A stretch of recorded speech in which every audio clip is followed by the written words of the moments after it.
a lot of people's days take charge of them rather than them taking charge of their days. Nile always talks about the sport of gymnastics changed his life, and it didn't just change his life, it changed all of our lives as a family.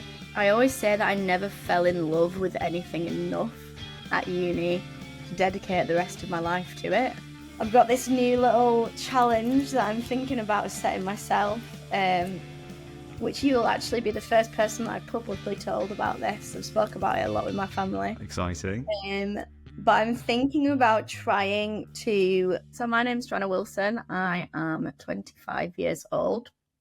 I don't really know how to describe to people what I do, but I studied biology at the University of Cambridge, and then went on to do absolutely nothing related to that. So I now work for myself / for the family business, which is gymnastics clubs. And my role within those is operations. So basically being the person who runs everything behind the scenes and makes sure everything works as it does, so that then all the gymnasts that come to the clubs can have the best experience possible.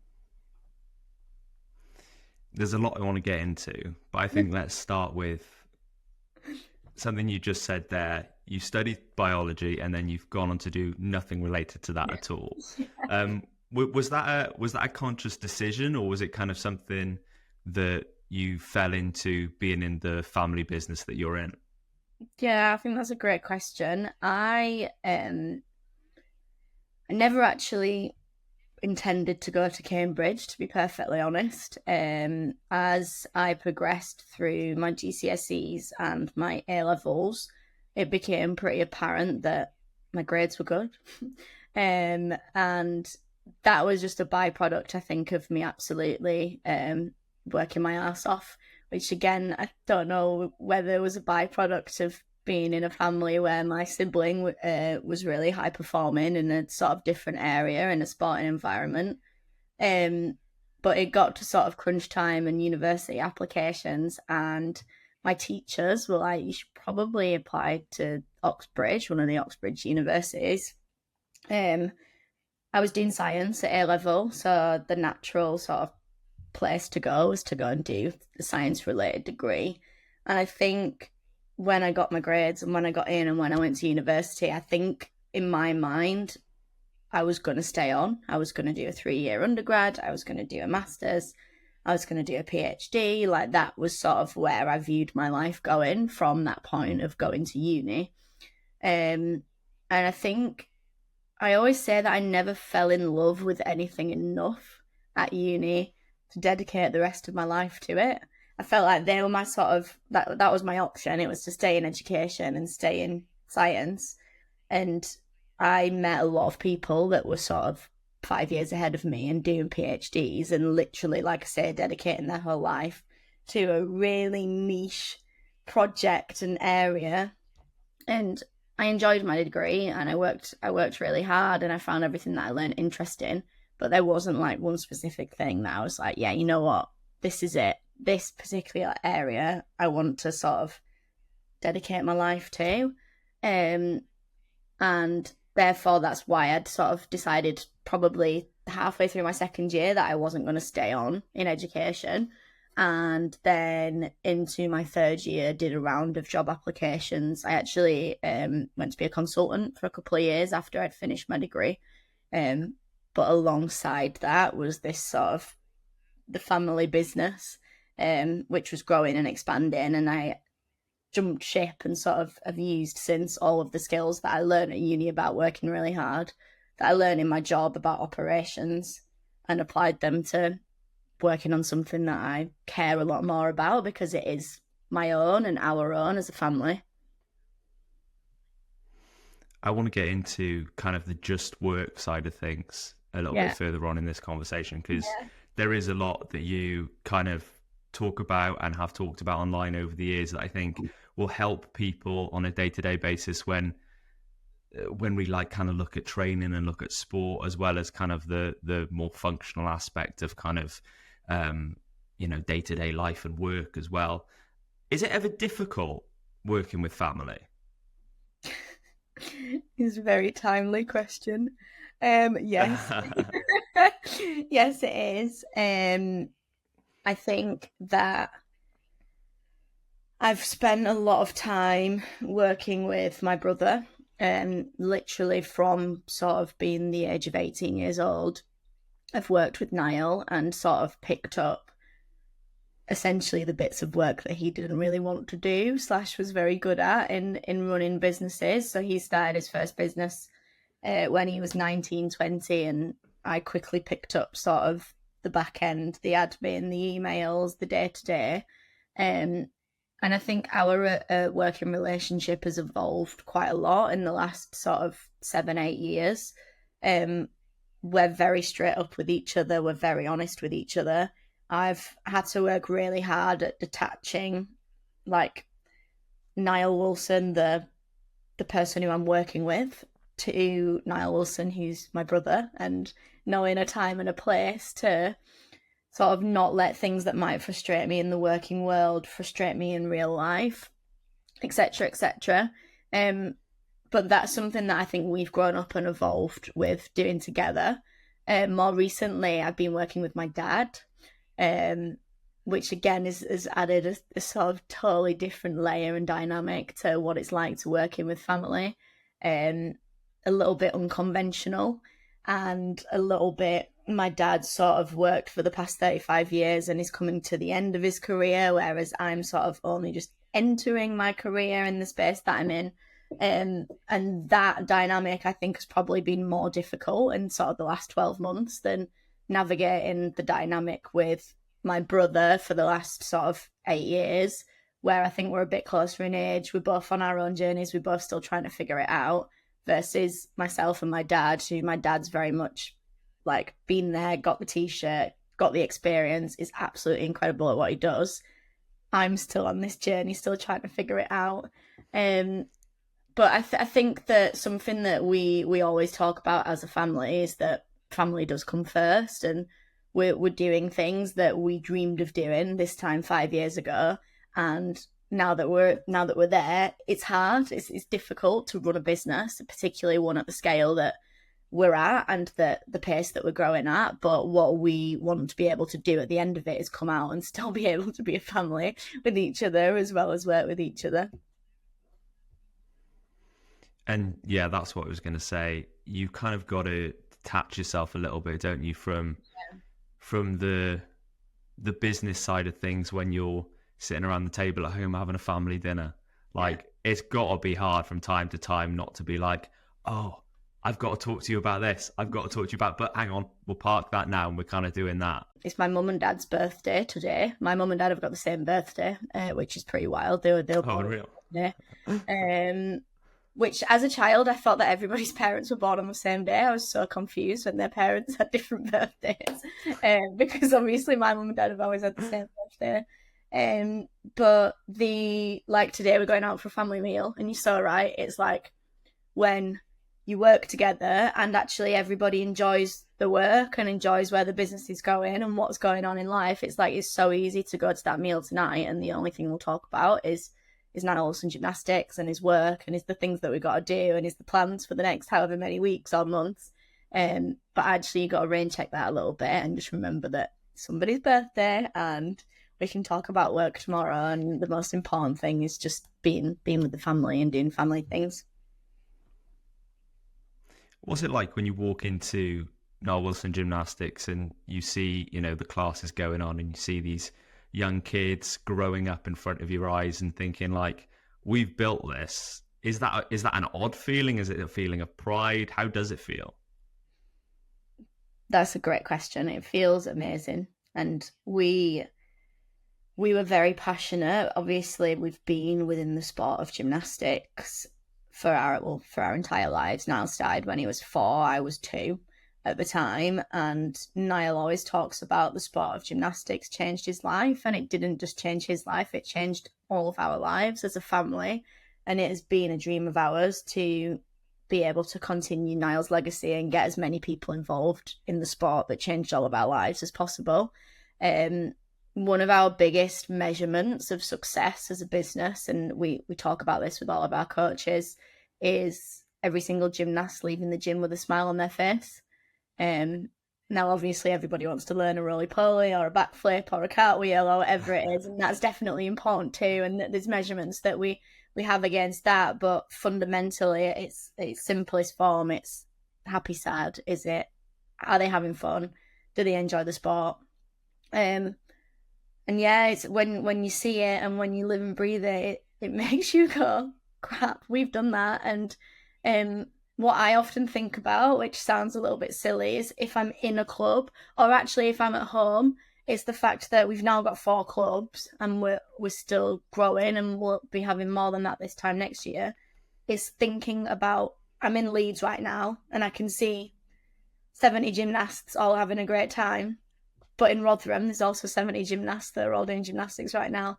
And in Coventry, there's also 70 gymnasts. And in Mansfield, there's also 70 gymnasts. And it's like, we're building something that's so much bigger than we ever imagined, and so much bigger than like me or Nile or my dad or any of us, because it's nationwide now, and it's like it makes us so proud. And I think what the club's done is kind of a mirror image of what you guys have done online as well. I'm talking about yourself, Nile, Luke, Ash, the whole group of you. By building the following you've now kind of got on YouTube and socials, you kind of putting gymnastics out there in a way that it's not been put out there before. And I don't know from the inside whether you kind of see that or feel that, but like just from a personal point of view, like I'd never seen gymnastics kind of presented in a way that you guys have presented it. So have you kind of seen that trajectory growth between the clubs and that kind of social media output? Is that something that is visible to you from the inside? Yeah, 100%. I think it's inevitable. Obviously, I'm not sure that it's a conscious thing. I mean, the guys were all gymnasts and they still love doing crazy shit and making their bodies do things that nobody else can imagine. I'm on a slightly different trajectory, but again, I have like more seriously taken up gymnastics in the last couple of years, and again, I've experienced sort of strength gains and body changes that I never experienced before doing the sport. I just think it's almost a little bit subconscious. We're just doing the things that we want to do, and that's sort of accidentally portraying the sport in a really great way. But I think even from the day that Nile started his YouTube channel, it's always been centered around the sport and centered around like positive movement of your body. And I think that's something we're all really proud of. We do silly things and we make people laugh, and that's great. But the underlying theme is movement and is positive action and is scaring yourself and is building confidence and is working as a team.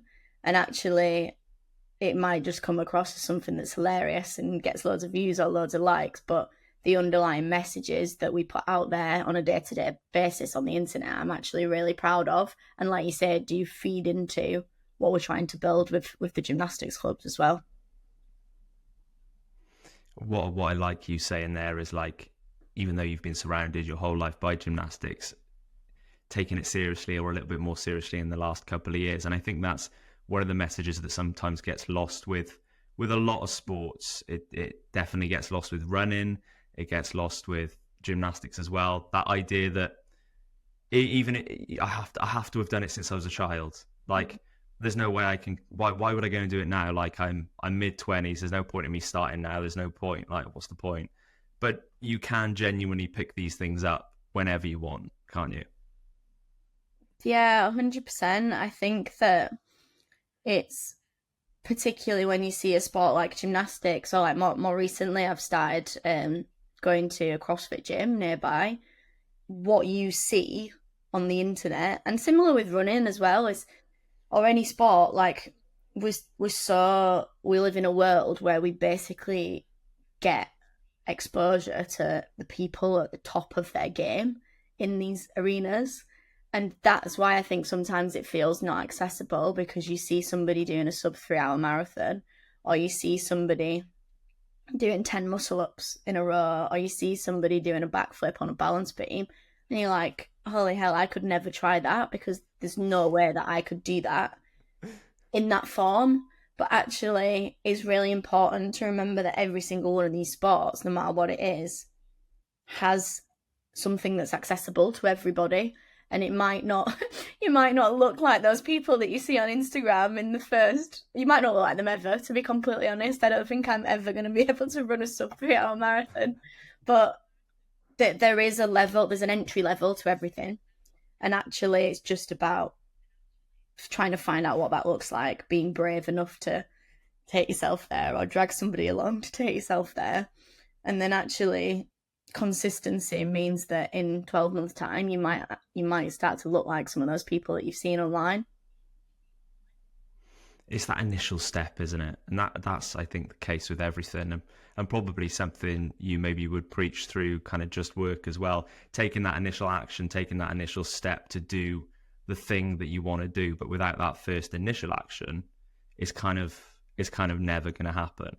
Talk to me about that first initial action for you then when it comes to running. Where did that first kind of enter the group chat, and when did you first put on a pair of trainers and decide I kind of maybe fancy this a little bit?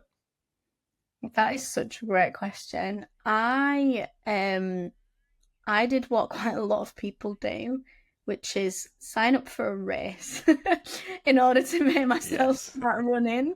I think it's such a common thing. It's like, a lot of people want to run. I feel like it's something that you see. It's something that's portrayed to be like healthy people run, people who are fit can run, and a lot of people don't know how to start. Signing up for a race means that you have to start because there's no way that you can turn up to a race having not done the training. And so yeah, I was somebody who did that. I signed up for a half marathon, and it was in 2021, in October, and it was supposed to be in March. Like, the race that I signed up for happens annually in March, and because of COVID it got delayed.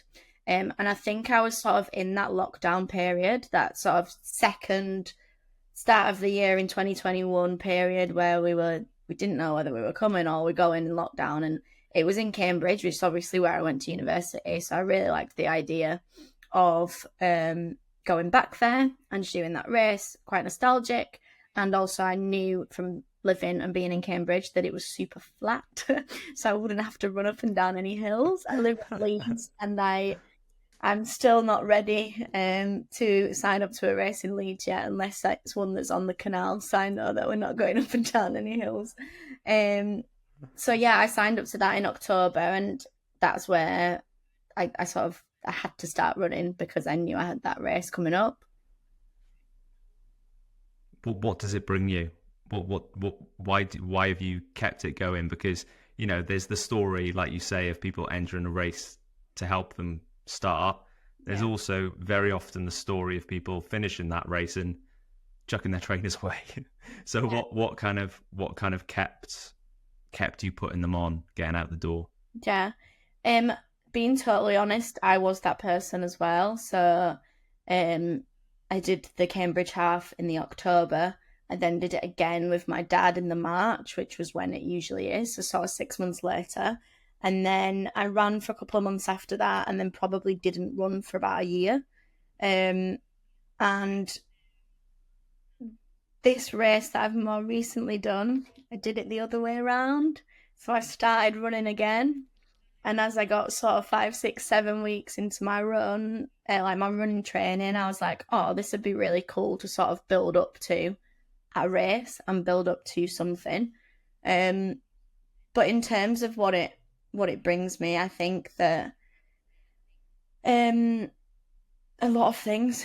I feel I'm definitely not the world's quickest runner. I'm not trying to be there. I really like sort of being out in the fresh air, being on my own, a couple of hours, clearing my mind, pushing myself. It's hard, and I really like that as well, which might be a little bit psychotic. I think that I'm like I've never really been somebody that's cardiovascular sort of strength has been that great. So the fact that I'm improving that is really cool. And I also am just a bit of a geek that likes following a structure and a program. So I've got my app that I use, and I like doing what it tells me to do, and I like the fact that there's sort of a beginning, a middle, and an end, and there's things that I'm working towards, and there's numbers that I'm tracking. So I guess it feeds that little bit of a geek inside me as well. Talk to me about race day, East Yorkshire Half. How was it? What was it like standing on that start line? Talk me through the whole race up to the finish. So I had trained really, like it's the first time I would say I properly trained for a race. I the difference between doing sort of the third half marathon, and I'd also done the half marathon distance 3 weeks prior in training, is that you know you can do it. It's not a case of am I going to finish or am I not going to finish type thing. You know you can do it. It's a case of pacing yourself, not pushing yourself too soon, too quick. I think when you get into race day, people get so excited and just zoom off the start line and then end up like killing themselves around mile 5. The thing on race day for me this time was the weather. It was just torrential rain, and it was forecast, so I was expecting it. But it was absolutely relentless. So we arrived at the venue, which was at the Burton Constable Hall and Grounds, parked in a really muddy field. Mum and Dad are like, why have you brought us here?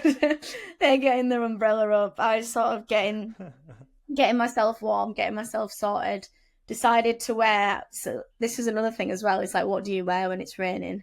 Like, do you layer a rain jacket on, but then if you've got a rain jacket on, do you then get too warm? Like, there was still people in their vest and shorts, but it was cold because it was raining as well. So I decided to go for like the rain jacket and keep it on. But until it was literally, we got there maybe 30, 45 minutes before.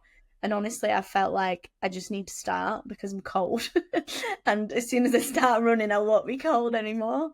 But yeah, so I started in the group that was around about 2:15 to 2:30, which is, I knew was about what I was going to run.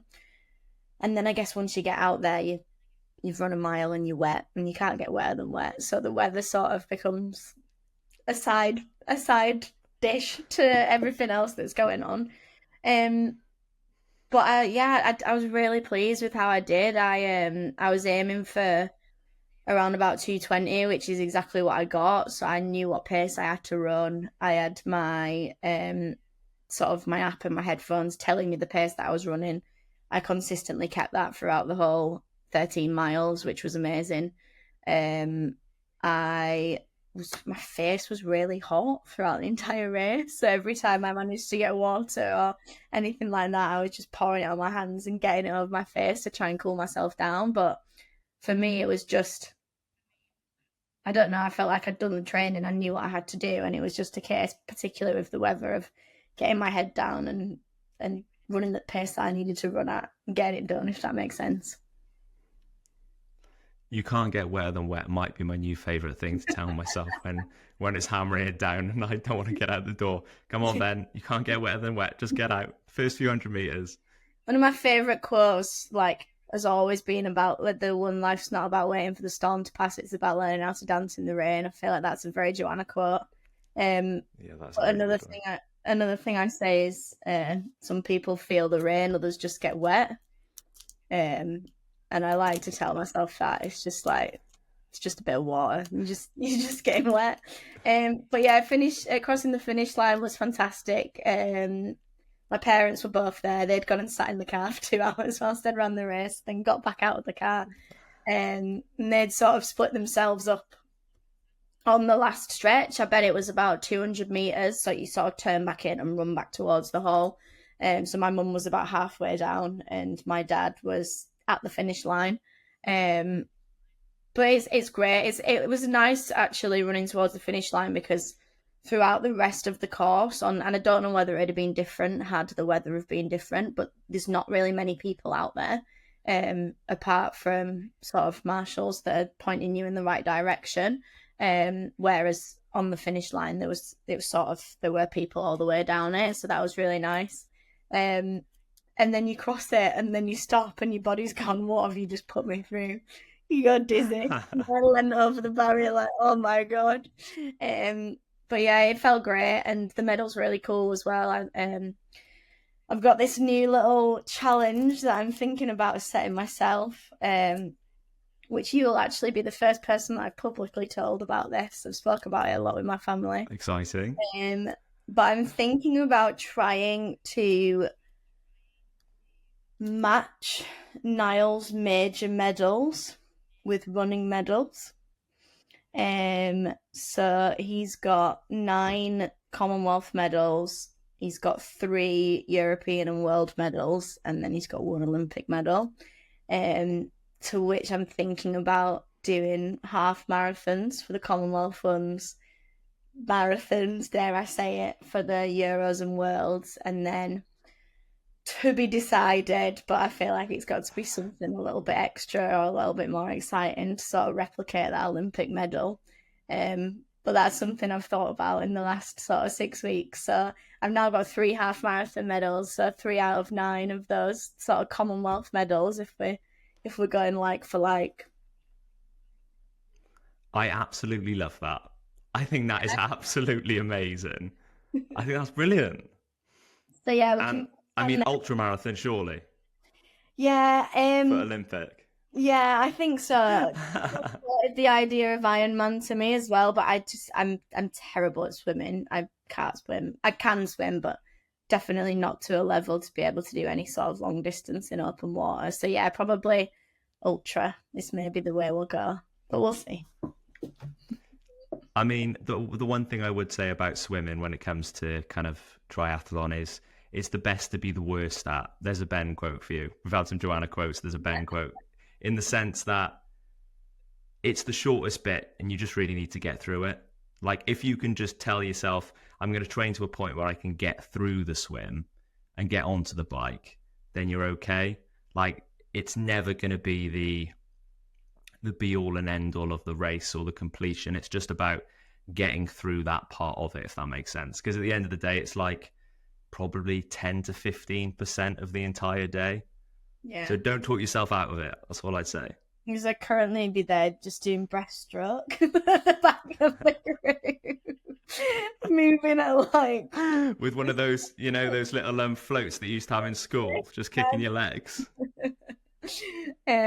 I have a seriously long way to go with my swimming, I think, to be able to even get through it. I appreciate that advice, but I think even getting through it is a push for me at this point. One thing I wanted to ask was kind of around your Just Work tutoring that you've got online, and it's a brilliant Instagram page, which I love as well. Little tips and tricks for productivity and stuff like that. And one thing you've already mentioned in this conversation actually is structure when it comes to running. You spoke about having the app because you can follow structure, and you like the fact that it tells you what to do and you go out and you do it.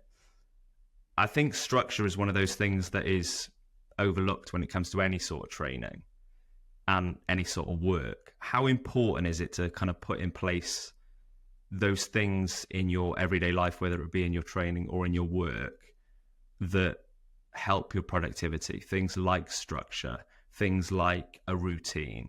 How important is that?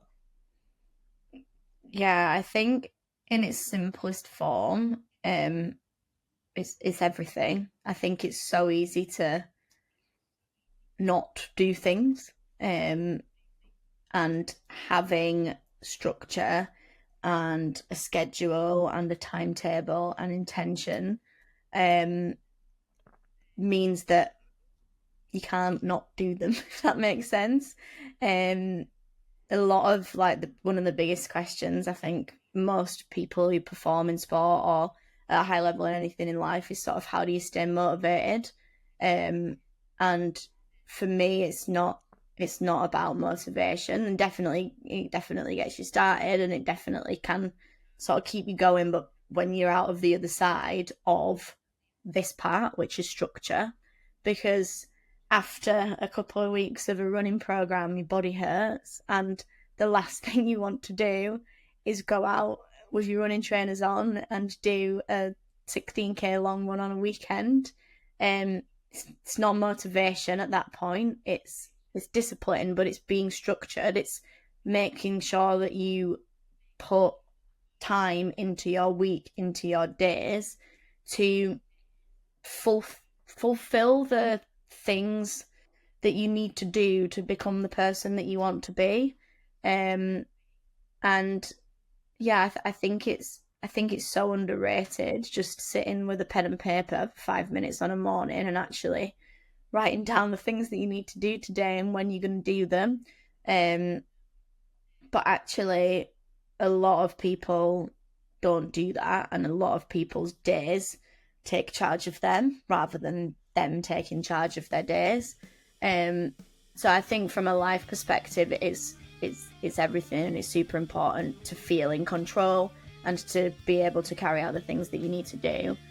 From a training perspective, I just think simply, until you get to the point where you are like super strong or you're seeing major results, which makes you hyped and makes you want to do it, it's so much easier to stay in bed for an extra hour, or to not do that run, or to not do that CrossFit session, or go to gymnastics.